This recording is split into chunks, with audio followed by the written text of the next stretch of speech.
Ajiman. He is a marketing specialist and a mental health advocate, and they are joining us to share their journey with us.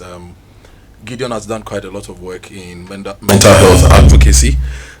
He organizes some events on that as well. So he will tell us some of the insights they've gained working with health practitioners, working with other entrepreneurs, and all that. So, Charity, Gideon, good morning. Welcome to the Small Morning Show. Good morning, Kojo.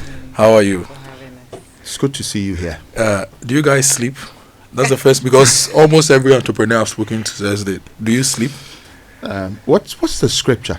I'm horrible when it comes to Bible, but I remember there's a scripture that says it goes along the lines when you sleep a lot, that thief or poverty will come at you like a thief in the night or something. Yeah. Yes, and you leave that reality when you're an entrepreneur. I remember when you called me yesterday and said, you said how was I doing, right? And I said, I'm surprisingly alive, because I was so tired and I still went to sleep. I think I slept probably around 2 a.m. and had to be up around 4.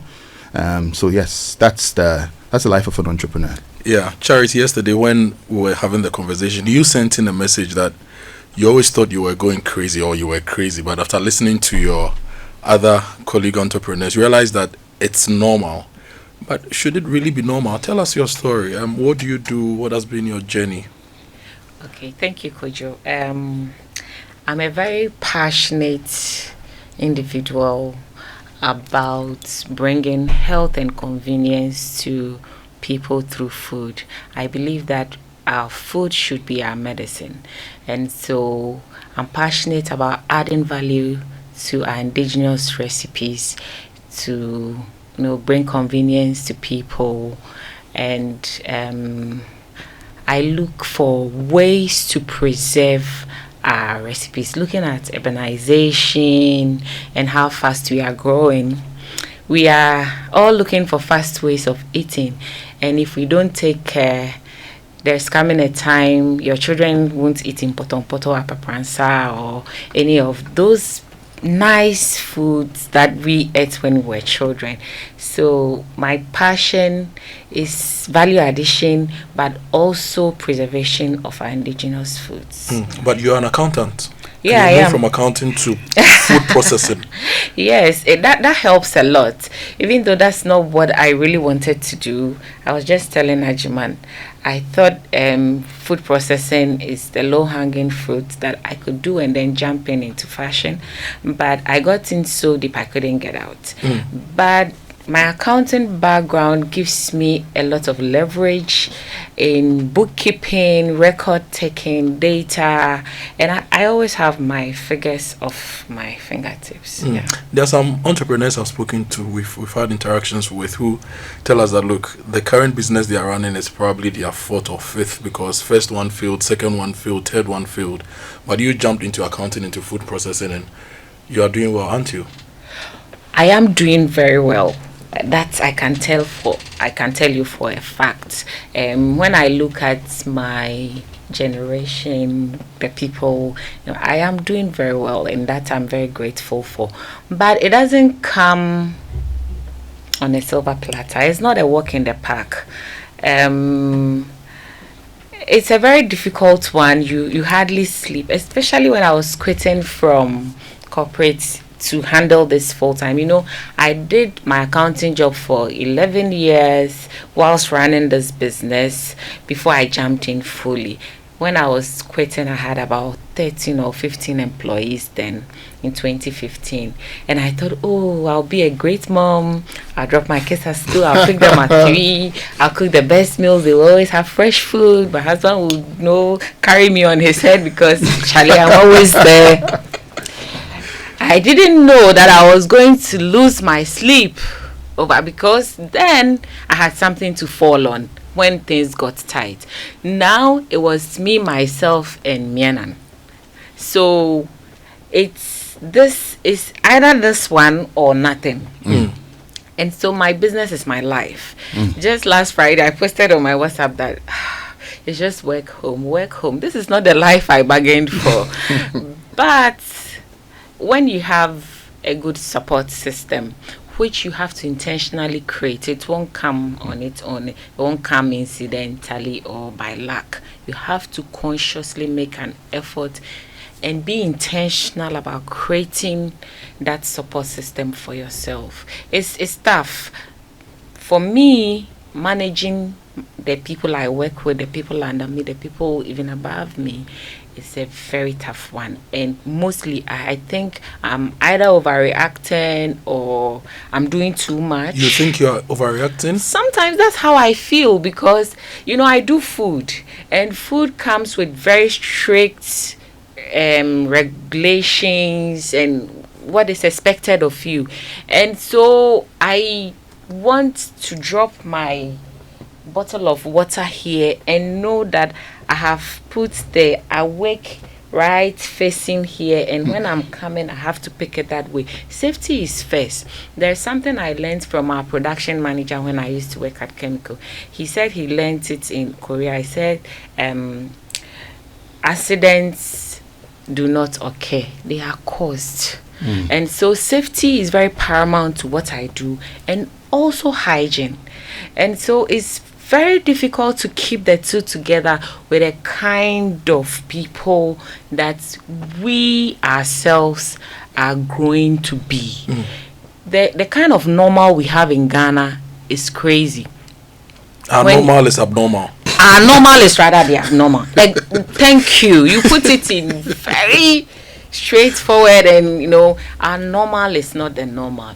And so it's very difficult, and sometimes today I'm closing at 4, and at 4 that is when the real business is actually starting. Yesterday I was expecting my mother-in-law, so I said, today I'll go early. 4 o'clock they said some blade is broken on the slicer.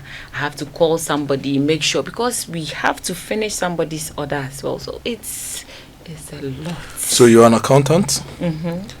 And then you quit that in 2015 to manage your business. Yeah. Back then you had 15 employees. Yeah. And you thought that now you have the freedom. You don't have to wake up early and go and be an accountant before you become a manufacturer. But that expectation has not been met still. No. And we are in 2024, 9 years 2025. on. Yeah, we are in so 10 years on. Yeah. You still lose sleep. So the dream has not materialized. The business is businessing, but your business, personal life is not. It's not balancing. It's not balancing. When I do the accounts, it doesn't balance. I'll come back to you. Let's get Gideon's story. I have known you for a very long time as an advertising marketing specialist. You've gone through the process. Now you run your businesses. Tell us your story. Where did you start, and where are you now? Okay, so before I even get into my personal story, the initial question you asked there, there's a direct correlation between food and mental health. Traditional medicine probably would never agree, but alternative health has proven that the brain it's just a couple of chemicals and neurons, right? And the food we eat affects the way those processes happen.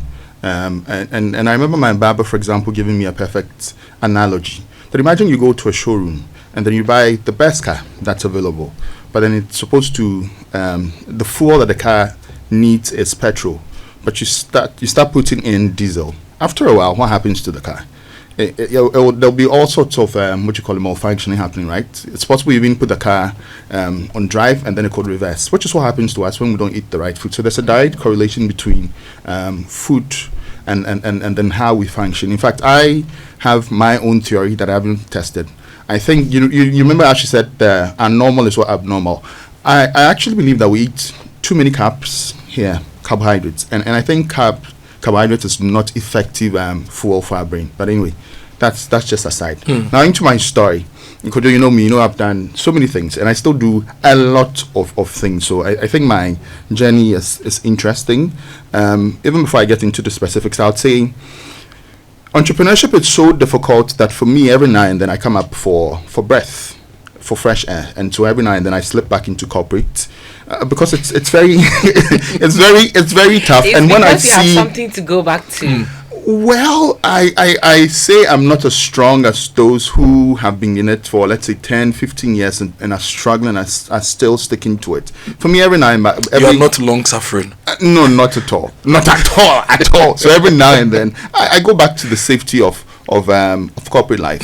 But then there's the calling in you when you're an entrepreneur. So every now and then I then come back. Being just an entrepreneur, it's not a joke at all, especially in the system we have where there's literally no support. It's crazy. And when I see people who have done it, like she's done it for 10 straight years, I think they're magicians. I, like you mentioned, I started in my official... I've been working a long time, Kojo. I actually tell people I've been working for over 20 years, and they're like, how old are you? I'm like, I started right out of SSS, started doing marketing events and stuff.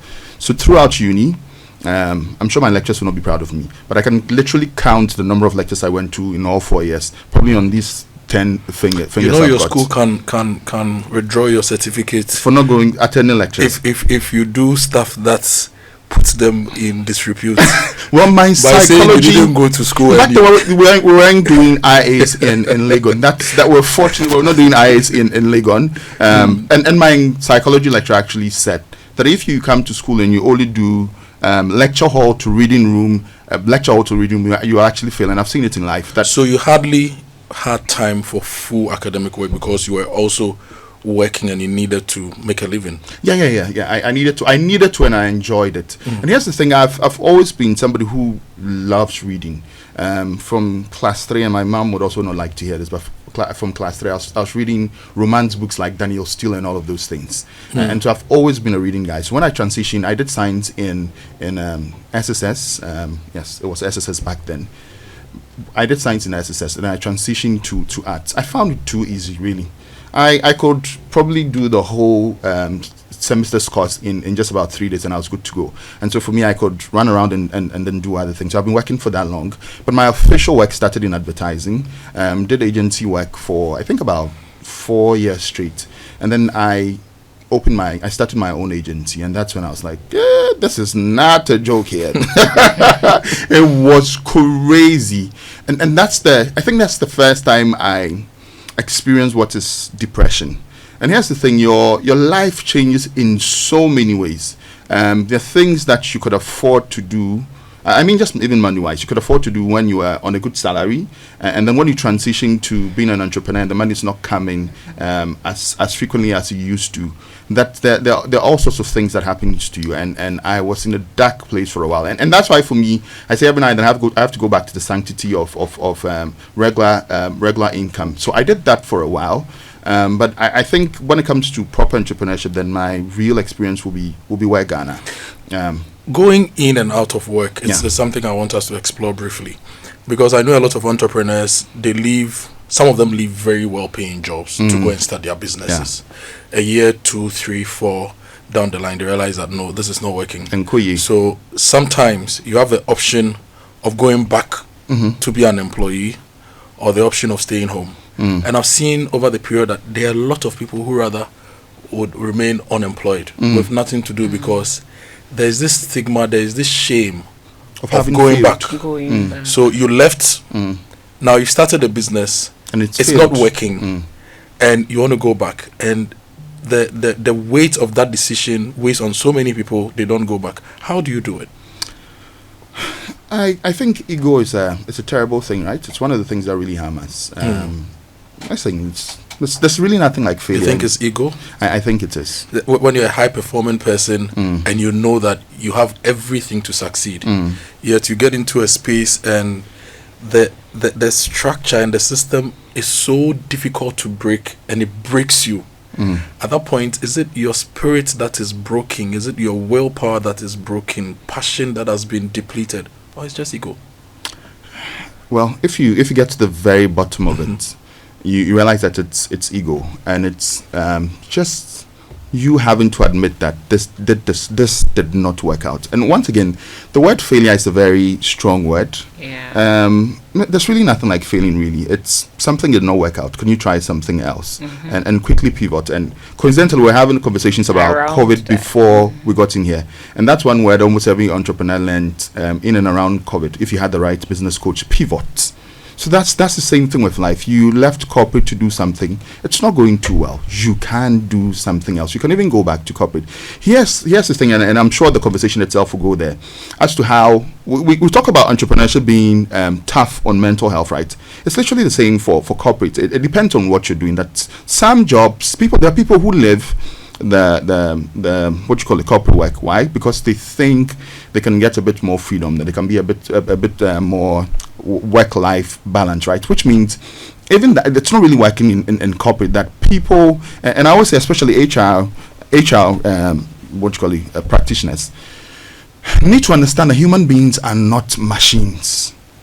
I think a lot of HR people think human beings are machines, and you only need to. It's like, okay, I pay you this, you also have to give me this. No, human beings are driven by emotions and stuff, and you need to know how to help people to live well, so they can also then function well. That's why you'd see that a lot of companies, especially the biggest companies outside of the world, that some of them now have people and culture, and then HR, and some of them have just people and culture. And people and culture understand that they're dealing with human beings, and so, for example, you have somebody, you employ somebody, the person is a top performing worker, and all of a sudden you start noticing things that probably even just the way the person's appearance and stuff, and then you start seeing that the person, somebody who used to come to work, let's say 9 a.m. now starts coming to work a bit late.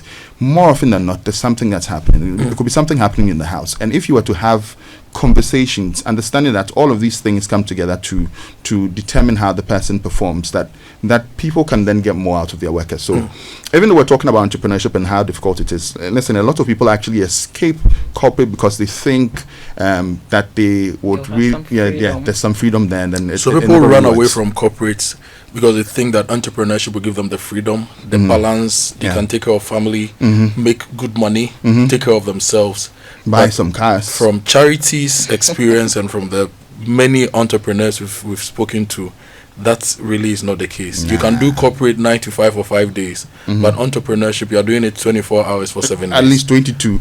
At least 22 hours for 7 days. For 7 days. Charity, was there a moment you felt you should just close your business and go back to corporate? Oh, many times. Even this year, I've quit about twice. You've quit.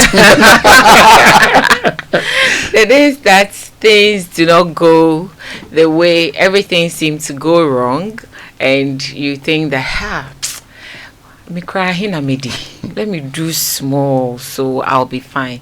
And there have been really tough days, but like he said, failure is a strong word to use. But even if you fail, I've come to the point of, even if I fail, it teaches me that this is not the way to do it. How many times did the one who made the bulb try? So you just have to keep going and going and going, and hope that, and all the seasons are not the same. In fall, all the leaves fall off. In spring, they all come up, bloomed up. So you can apply that to your life as well. You won't always have it going, all how you want things to go. When the going get tough, you have to be tough for yourself and still keep going. And also know that I was telling, when he said he goes back and is ego and all of that, it's because sometimes you have something to fall on. For me, I didn't even finish my ACCA. So if I'm going back and I'm going to be ordered around, I wouldn't want to after being a madam. I don't want to do that. So I have to make this work, and make it work is what I'm doing. We'll go for a break. When we come back, we'll see how we make it work, and how we generally can deal with mental health related matters as entrepreneurs, and how we can use our experiences also to support the people we employ, because they are also a larger community when it comes to the general population. So we'll go for a quick break. We'll be right back. Still entrepreneurship, especially in Ghana. If you listen to what Gideon and Charity are sharing with us, and the two of us, we've been having this conversation, how people cope in all these stressful situations. For example, this morning we are talking about the cedi dollar rate, the economy. how does it affect the mental health of entrepreneurs? What are the main causes of the challenges you deal with? And I think that will be my next question for Gideon and Charity. As a business person, you set out to start a business. What are the things that drive you crazy every day and put a lot of stress on you? You said you've been depressed many times. What causes these? So I've had to admit to myself, and that's as recently as yesterday, that I think I take life too seriously. So for example, yesterday, and I'm not too sure whether I referenced that on whilst we're talking into the microphone or before we got on air, but I talked about the fact that I had to do a photo shoot yesterday, and you can imagine all the things that can go wrong with a photo shoot. And I kept going through all the emotions, so getting crazy, angry, this, that. But I think somewhere in the middle of all of that, for example, for the studio bit, we got into the studio, started shooting, and then just about an hour into the shoot, the lights go out. Bang! Hey, models are sweating, and then we have a lot of looks to shoot. And so I go and ask, is there any gen here? They're like, there's no gen. And then you can imagine, you know me a bit, so I just go off. But somewhere, let's say 3 or so hours afterwards, I realized we're finding a way to make it work. So just as recently as yesterday, I had to tell myself that I think I take life too seriously. I'm just that type of a person who when I'm doing anything, I want it to be like 100%. And I think you can't always get it that way, right? And so it's just like I said a bit earlier on, and most of the things I said earlier on about, for example, the ego and stuff, I was actually just talking to myself. So it's realizing that things can go wrong, but when things go wrong, that's not the end of life, right? But it's been a journey for me, and you know my personal story. In fact, I had to admit to myself, I think that must have been 2023 December, that I've had functional depression for the long time. So for the longest time, I realized that I've changed. I'm not who I used to be. I used to be somebody who used to hang out, especially even on Facebook, carrying on and stuff like that. Nowadays, when people even send me messages on Facebook, more often than not, I actually just respond in my brain, and I never get around to actually responding. But here's how functional depression works. I can show up and work. But then after work, if you were to say, oh, let's hang out, I'll probably give you an excuse and just go into my bed and probably be lying in bed and just scrolling on Facebook. And so that has been my experience. I've done all sorts of therapy personally, and I think we're trying to personalize this, right? I think what's working for me now is meditation. And so I wake up every morning and then I ground myself, just talk to myself, and also remind myself of the things that are really most important in life. And literally none of that have to do with the success of the business, really. So understanding that life is way more than all the metrics that we put to different things. So that's what has helped me personally, but also just my personal journey. And like I say, mine is not just even entrepreneurship. Even when I'm in corporate as well, it's a different type of mental torture that I'm going through. And so I think based on my experience, and then also, or let me rather put it this way, based on my personal experience, I think I recognize it more when I see similar in people, and I see people also going through stuff. And especially 2022, when the economy, and we're not doing politics here, but when the economy took the turn that it took, that I realized especially so many entrepreneurs literally calling for help in different ways on social media. And I had a conversation with my sister, and I said, we need to do something about this. So we actually came up with some content that we wanted to create just to keep entrepreneurs going. But it never happened. But here's how the universe works. And that's why I'm saying I've learned that things always ultimately work out, right? Yeah. So then let's say a year or so down the line, and I'm not sure, I'm not allowed to mention the name of I know how radio works, so I'll not mention the name of the company, but the company reaches out for a campaign, and I find a way to turn that into a mental health campaign, because I'd had my own struggles. I'd had struggles of family, people going through mental health for different reasons, but also especially on social media, seeing people going through it. So I remember the pitch that went to the company. It was almost 9 slides, which were just screen grabs of people literally calling for help in different ways on social media. And coincidentally, I added a slide, which was a soundbite, and it came from a show here on Joy FM. Lexis Bill, somebody called into Lexis Bill's show and had driven into a bush and was about to commit suicide. And Lexis staged one of the best interventions I've ever had on radio. But it was very, I think it became much clearer if you were somebody who was noticing from 2022 that people were really on the edge, and it manifests in different ways, including, for example, somebody who used to be very active on let's say social media, and all of a sudden you don't see that person on. More likely than not, that person is going through stuff. So you cannot assume that somebody who used to be lively active is now too busy to engage. That can happen as well. There are no absolutes in life. Well, there are a few times I assume people were too busy to engage, only to go visit them and realize that they were in a very bad place. More often than not. Because here's the thing: some of the busiest people are also the most active on Facebook. And so if you're in a space where mentally you can combine all of those things, most likely you don't drop off, right? Charity, you said that even yesterday you quit your job twice. Why do you continuously decide to quit? Are things weighing on you? How are you dealing with them? Give us some of the examples of how you're dealing with My biggest challenge is the people I work with, managing human resource, which is a very big part of a business because you cannot do it all by yourself. I can't become a super woman and then do everything, be here, drive and do accounts and clean and man the machines and do everything. I need people to work with. But I also recognize that when I want things done, I want it done to the end. Until it's the end, I don't feel tired. So even though it is a good thing, I have to finish, it also becomes a burden on the people I work with. Because when they are tired, because I am not tired, I don't feel their pain. And so I go on and on and on and on until they cannot take it, and sometimes out of frustration may say something or put up an attitude, and then we have a little exchange of words here and there. And it's a tough one. Even though it's a good thing, like I said, I have to finish.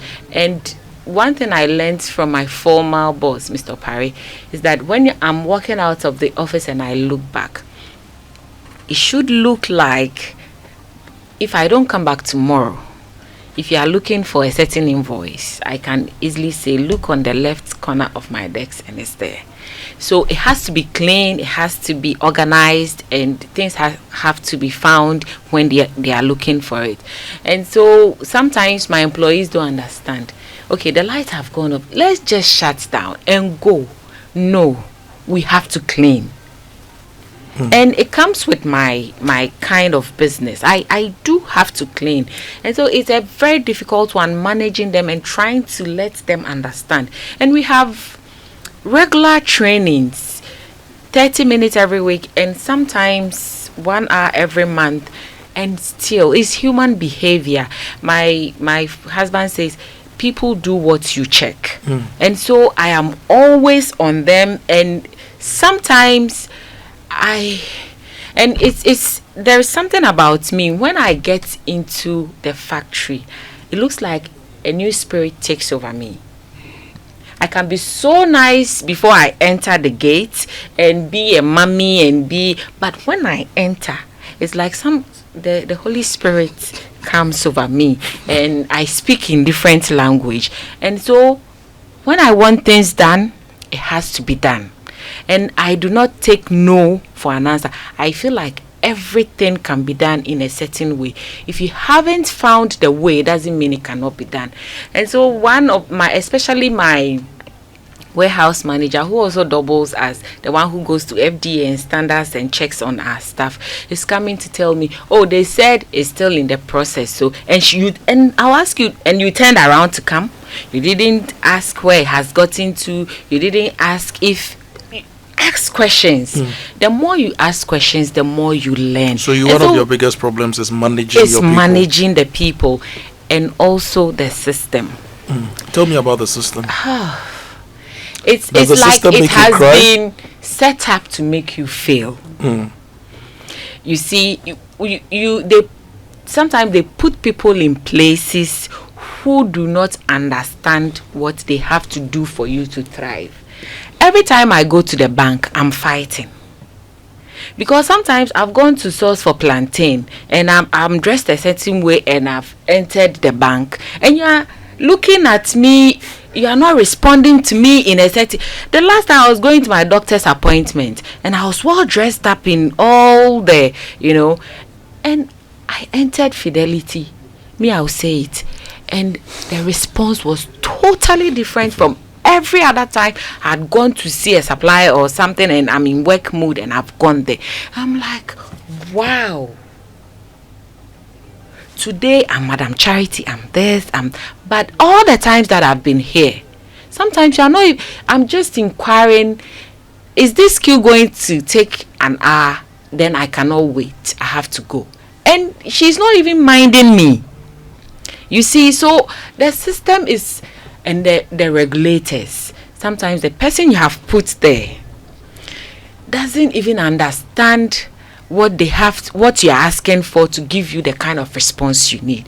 So if I am not going myself and I'm sending Irene or Cassandra, immediately they tell, and because she also wants to come back and sit down and press her phone, you tell her, oh, it's in the process. She'll just come and tell me that, and she has wasted my time, my if it's driver who took her, my fuel and every other thing, when she could have been in the factory doing something for me, for us to earn money and pay ourselves well. So the system is just too tough. I think that every person who is at a certain point in a very critical place needs to run a business first before they take them. You go to GRA, it's worse. So now I'm beginning to outsource some of the things for my own peace of mind, so that I don't always go fight. Because I think if I hadn't become a food processor, I would have been a lawyer. I can argue things out. Sometimes things that doesn't even concern me, I want to make sure that it has been done right. And I'm always fighting. When I take Uber, I'm fighting in it. Sometimes I take trotro for the fun of it, and I'm fighting in the trotro. Why are you speaking to the woman like that? Why? I want things done in a certain way. So everything frustrates you. There's very little that encourages you and spur you on. And on top of it, sometimes you even have money as an entrepreneur and you cannot spend on yourself. You have become a slave you want to, I would have bought this. And you are starving yourself and doing all to see your vision come to life, and people, you put 1, 2, 3, 4 steps and they pull you back 10 steps back. It is excruciatingly painful, and that is my frustration. But like he said, I found ways. I have intentionally built a certain support system for myself. I love to see things grow, so I do my own garden myself, unless it comes to the cutting of the hedges and the high up ones. But the ones on the ground and everything, I do it myself. Sometimes I call my boys, we do it together. It keeps me calm. And I'm on Facebook. That is my playing ground. It keeps me sane. Sometimes people meet me and they're like, hey, you're a Facebook celebrity. What do you expect me to do? And it's very true about the fact that the most busiest of us are the most also active because you don't have time for family. Yeah, you don't have time for friends. You can't go for weddings, funerals. So you just have your phone. And I have an army on Facebook. Yesterday I was talking to a mentee and I was asking him, do you have an army? The kind of business you do, you should have an army. You don't have an army. I mean, when I post about my business, about 100 people share it. And I am proud of it, and I take interest in what they do as well. If you don't engage, I'm not engaging you. I engage 1, 2, 3, 4, and I always take the initiative. And you are not engaging, you are not my friend. You can't be a ghost, a silent player in the game. Your babies will not look like you. So you have to play the game and play it well. And it is a conscious thing. It has to be intentional. When somebody comments on your thing, let's say Kojo has shared my post, and you go and see a certain Ramabru or Kojo Yankson comment on it, and you just leave it to go. Me, you won't get me. I'll come and engage you. And then before I even send you a friend request, I'll engage you on other posts. So by the time I send you a friend request, you know me. You understand? So everything has to be intentional, and Facebook keeps me sane. Facebook keeps you saying you should pay Magzi for keeping it. And Ajuman, you've been telling us about how you deal with things and the periods you've gone through. And when we come back, I'll ask you that question. But let me read a couple of messages, and then I'm sure Emefa and Kojo will ask you some other questions. This one says, "Good morning. Business owners are not all fine. Look, we found out our dispatch riders were stealing from us. We decided to make them pay back. This morning, one met me and asked me for a loan. The same people stealing from them. Then we asked, what for? And he answered, full chest, so I can pay back what I stole." This is from Naki in East Lagos.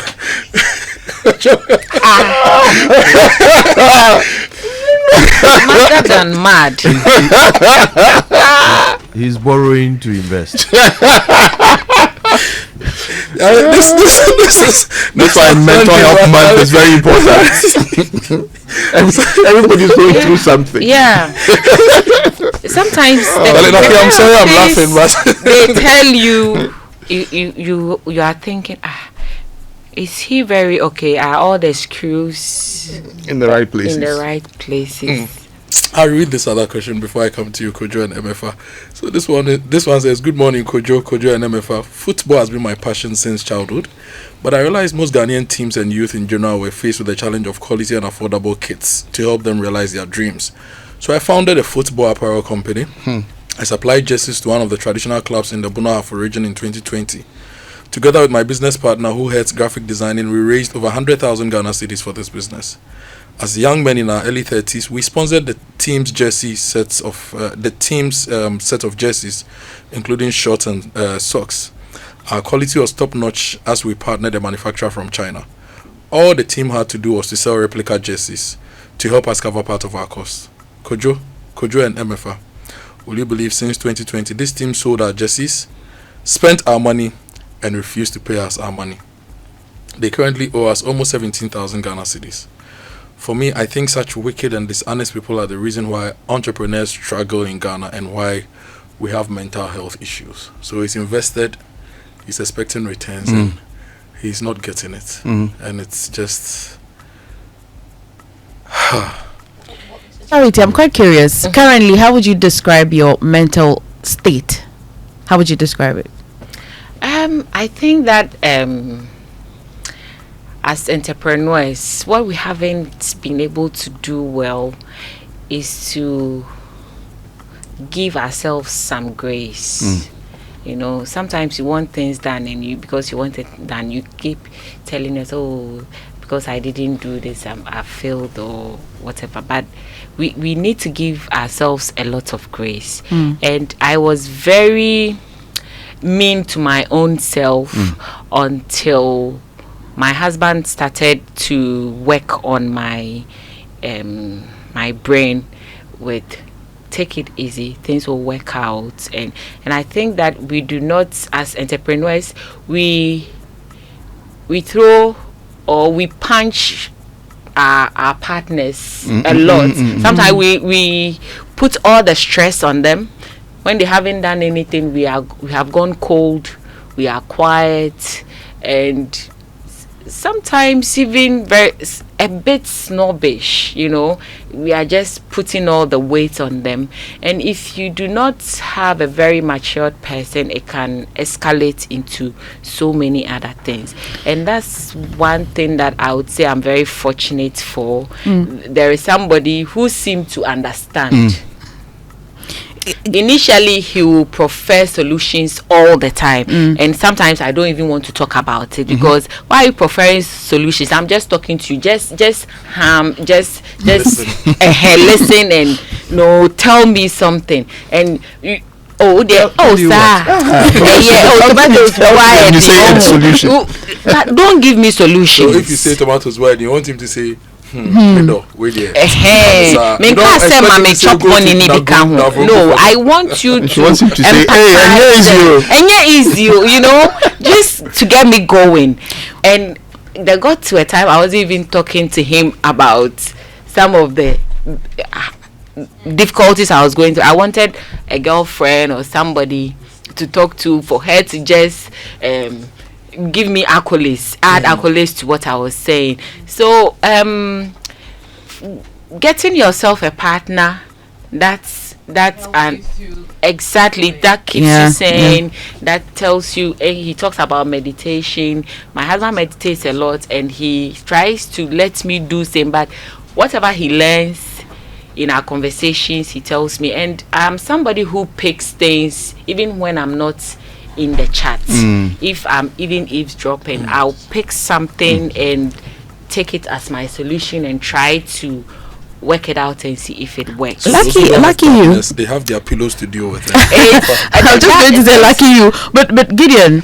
Yes. So you mentioned that you were sometimes depressed. Let me in a bit. In the days that you felt very depressed, what was that one weird thinking that you thought, or what's the worst that you have done so far in the state of depression? I just disconnect. You can't find me. You probably need to count on the CIA to find me when I'm in my state. My family has to go around looking for me. It's not the best thing. This means you leave home even physically. We can't find you physically. Not that we can't find you on social media. Okay. You see, he doesn't even want to tell you, so they will find him later. I've got places. Here's the thing, and I tell people that, and I'm not even too sure why I made a pact with myself, but I made a pact with myself so many years ago that my story will never end with a suicide. If it wasn't for that pact that I made for myself, there are times in the recent past where I could have, because then it gets to a point where life is even meaningless, right? But it's that I made that pact with myself that I'll never take my life. But when I'm depressed, I just disconnect from everybody, and it's like, you think I'm joking, but you might have to count on the CIA to get me. I've got places where I go to and nobody can find me. As we talk now, I'm in a very good space, and I've found ways to cope. But here's the thing I'll say, and it's not just about me. It's sometimes people are going through stuff and they are not even aware. Here's the thing. Therapy is not even a thing here.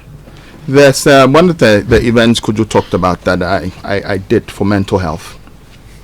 Walasi was the main act, and it was because Walasi's album, and I've forgotten which one it was, the one before Angry African, the outro was a conversation between amongst comedians Obi Ampunta and Lexi, and they talked about therapy and how therapy is just, it's foreign to us. It's something we don't talk about. But everybody, and once again, I'd say I'll extend it beyond just entrepreneurs, even people in corporate, that so many people need therapy, or you need to find a coping mechanism. Like Charity mentioned, for her it's her husband, or gardening as well, right? If you are not finding ways to take breaks every now and then, or to fortify yourself mentally, I can tell you're not in the right space, and sometimes you wouldn't know. It might take others telling you that, hey guy, you're changing. And it's just as most things in life, it's a spectrum, right? And actually, there's a book I'm planning to write, and I call it Suicidal. And here's the thing, I think suicide is a spectrum. There are people who will never take their lives, right?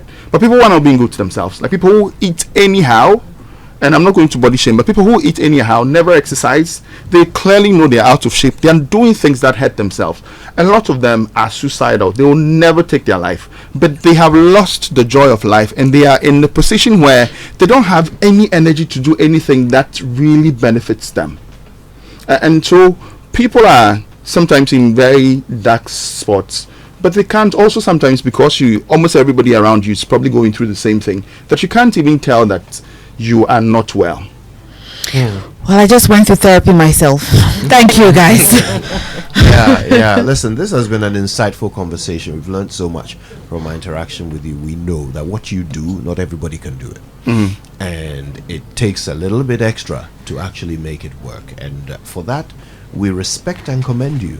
And we certainly hope that others who are hoping to follow in your footsteps have learned something from the experiences you've shared with us today. And we applaud your bravery for opening up, being so honest with us. Thank you so much for that. Kojo, let me quickly read this message. It's from Nana Ransboat, one of the big entrepreneurs in the poultry space. It says, you need to be a mad person to run a business in Ghana. From your own family to other people. Everybody think they are making you a favor. From your friends, from the bank, your own employees, and they all think they are making you a millionaire. So they should do whatever they want with you. It's not easy. No, it's not. That's quite a summary right there. All right, listen. Charity Dupont is the CEO of. Am I saying this Mina. right? Mina right? Food, yes. Minan Foods, yes. And of course, Gideon Achiman is a marketing specialist and a mental health advocate. Boy, we've learned a lot from our guests. Thank you both. Thank you. Thank you. Thank you.